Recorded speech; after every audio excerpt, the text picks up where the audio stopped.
有住整個珠海性價比最高嘅呢個江景豪宅單位，而且仲喺位於我哋嘅港珠澳大橋上橋嘅呢個橋頭堡位置啦，5分鐘可以去到我哋嘅華發商都，10分鐘覆蓋咗我哋嘅4大口岸：拱北口岸、青茂口岸、灣仔口岸、港珠澳大橋，而且我哋嘅價格咧就有一個窪地嘅位置啦，準現樓狀態，今年嘅8月份就可以收樓啦。現市在售嘅單位咧性價比非常之高，最低成交價26000就可以成交啦。不如跟住我一齊去睇睇佢啊！哇！呢個電梯廳應該可以講係 Panda 睇過咁多個樓盤中比較闊綽、比較大嘅一個啦。咁藏龍灣咧，佢係一個3梯6戶嘅設計。咁大家可以見到我身後嘅呢個走廊位咧，應該係我哋平時睇開嘅嗰啲樓盤中嘅整係闊咗成1/3嘅一個面積空間啦。咁而且大家會發現到佢嘅一個整體一個用材同埋一個設計嚟講咧，並一個感覺就係高端。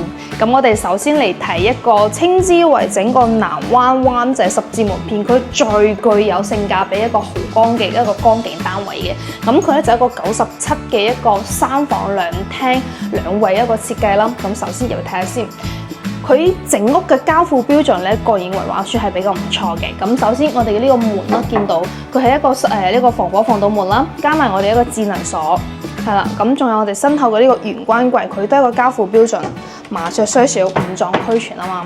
佢個深度係比較深嘅呢個，佢唔似我哋平時睇開嗰啲只有30零40公分，呢個係做到個45公分左右。咁入到嚟之後咧，會見到呢度係一個客廳區域，餐廳區域。咁餐廳就餐位置嘅話咧，而家呢個台係擺咗張4人就餐位啦。咁 Panda 個人認為，容納一個4到6人嘅就餐空間咧，完全係 OK 嘅。咁入廚房睇下先，入廚房之前大家睇下呢個玻璃門。佢嘅呢個門咧，佢唔係呢一個純透明嘅，佢帶到少少暗紋，呢個比較特別。加埋呢個古銅金，整體個設計嚟講嘅話，我覺得非常之特別嘅。咁呢個冰箱位嘅話，佢係可以容納一個上面雙開門嘅冰箱位置，我覺得呢個嘅話會比我哋嘅單門冰箱會更加好用。咁廚房嘅一個佈局嘅話，就係一個 U 型嘅設計啦，拎唔走嘅都係交付標準，而且咧係帶到個明窗嘅。係啦，望翻出係我哋學校個位置，整體講非常之光猛。咁而家嚟睇翻我哋一個開間3.6嘅一個客廳，開間一個3.6啦。咁佢嘅呢個層高嘅係3米，而且我哋全屋嘅呢個中央空調都係交付標準嘅。首先睇翻呢個景觀，咁呢個門咧，整屋嘅玻璃都係我呢個雙層中空隔音玻璃嘅，哇，好重！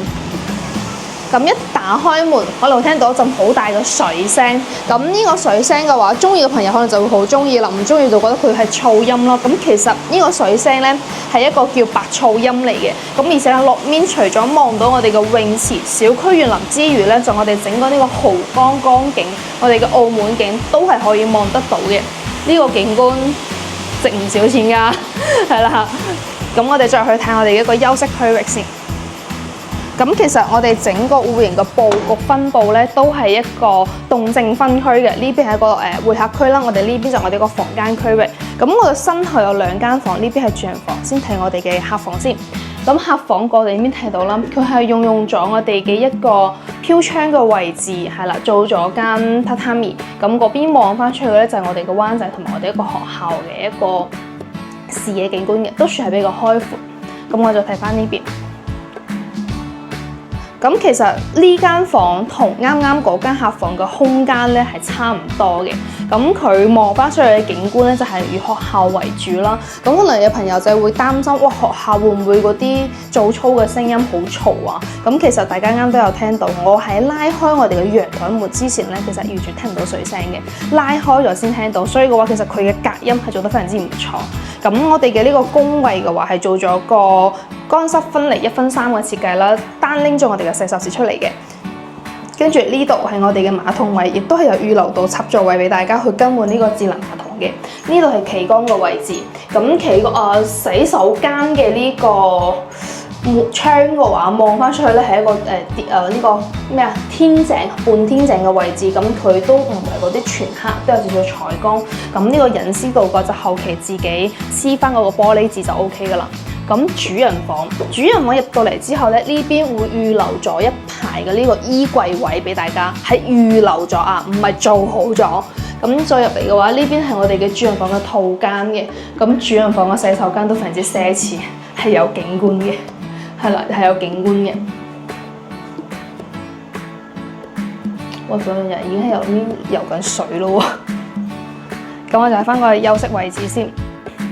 咁休息區域嘅話咧，係放咗張1.8米嘅一張床，3邊落床位置係完全 OK 啦。咁你如果話覺得我哋門口位嘅嗰個衣櫃位唔夠用嘅話咧，咁其實你可以喺我嘅右手邊呢個位置再加翻一個，不過加唔到太多，因為我哋有個出風口喺呢度，係啦，有個空出風口喺呢度嘅。咁我哋睇翻我哋嘅呢一個主人房嘅飄窗景觀先。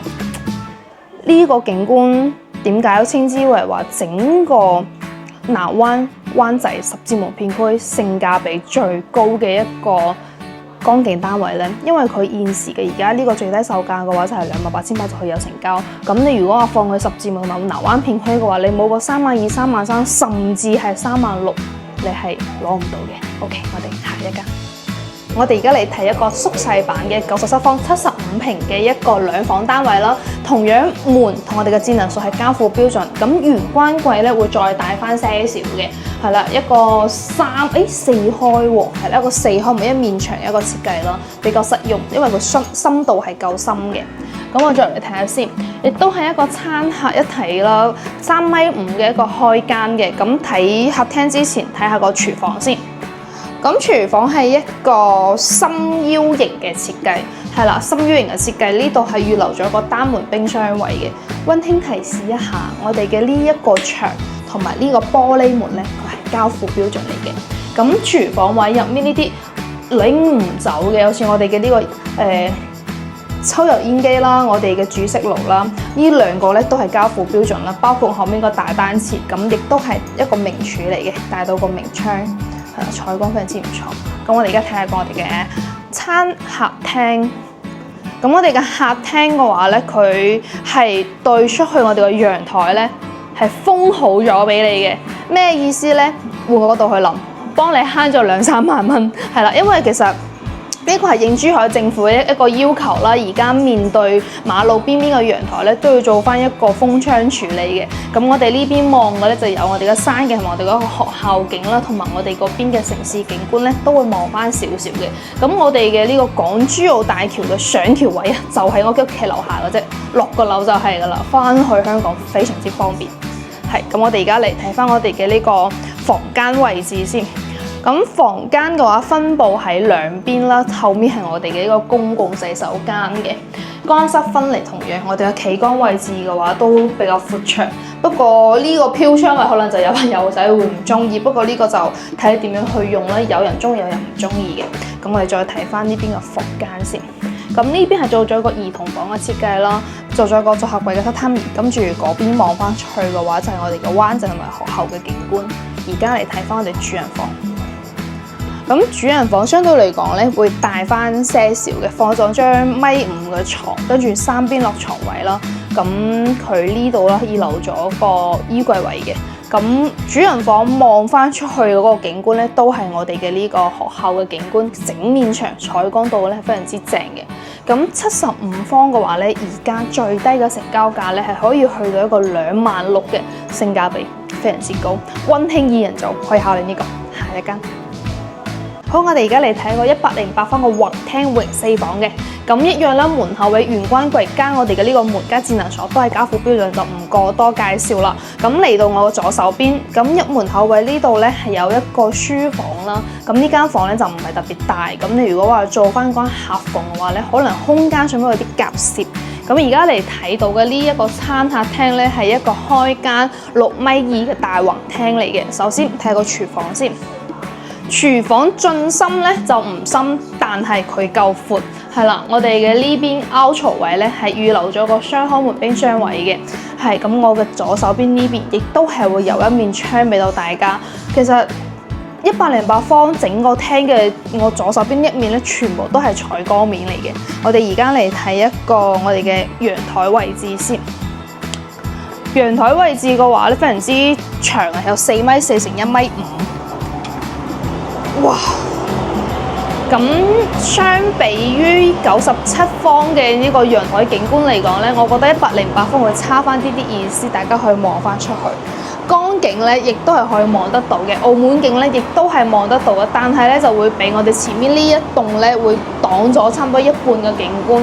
咁有一樣嘢咧係有驚喜嘅，就係呢邊咧係可以望到我哋嘅澳門塔嘅，係啦，即係我嘅呢個方向可以望翻我哋嘅澳門塔。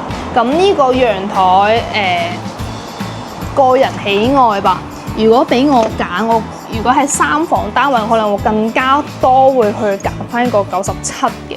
係，咁我哋睇翻呢度先。